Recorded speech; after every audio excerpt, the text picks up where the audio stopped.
This year's Sema coverage is proudly brought to you by All American Muscle, experts in American car restoration, service and parts supply, based in Johannesburg, South Africa.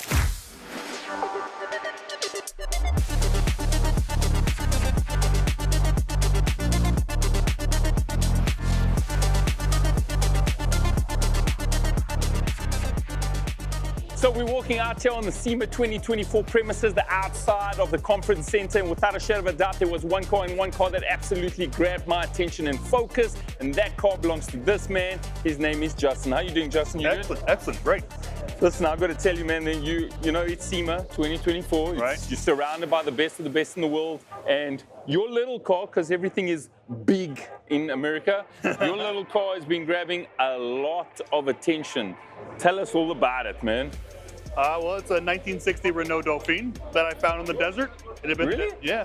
Like the shell of it I found in the desert. It had been out there for over 50 years. Wow. I initially got it in 2017 and then started the initial build, which was the frame and suspension, and had smaller wheels on it, like width-wise, and smaller flares on it at that point.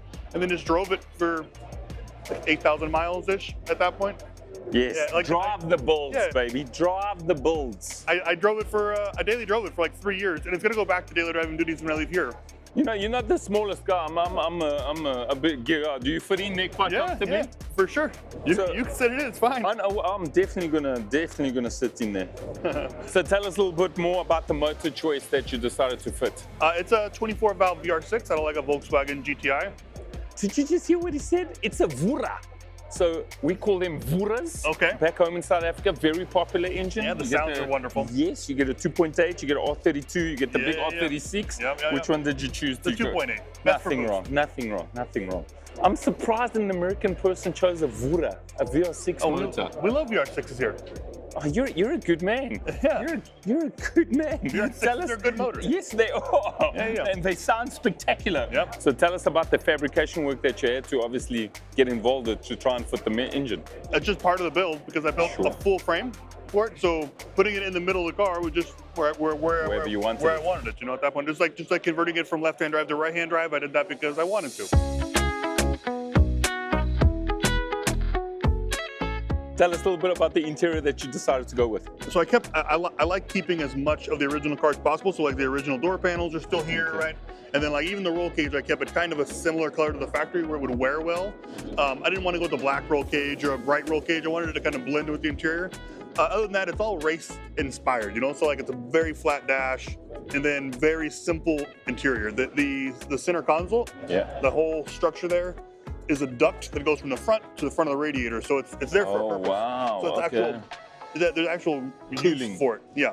And the seats are PRP Racing. It's a really good off-road brand, and they do custom seats with whatever you kind of want in them. Tell us a little bit about the paint or the lack of it, the fact that you went with the patina look.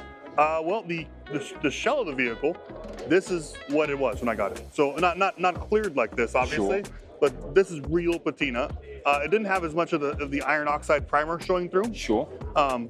But over the 2 or 3 years that I was driving it, just washing it, Nice. my bucket would be blue at the end every time I washed it because all the paint was washing off because it was dead paint.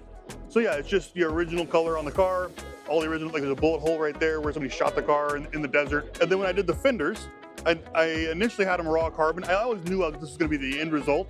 But when I built the fenders, they were raw carbon fully, and Okay. it just looked weird, just a big black spot inside of the car. And then I freshly painted them with the livery on it, and it didn't look right because they were perfect and the car was not. And then I patinaed them back. So that was like my first try at fake patina. Well, you got it right. It looks And fantastic. it looks good. I didn't go overboard with it. But a lot of people go overboard and put like random spots on it. Have you had a chance to take this car on a track? I have not. It must be a phenomenal car to drive. It is like it's a go-kart. It is definitely a go-kart.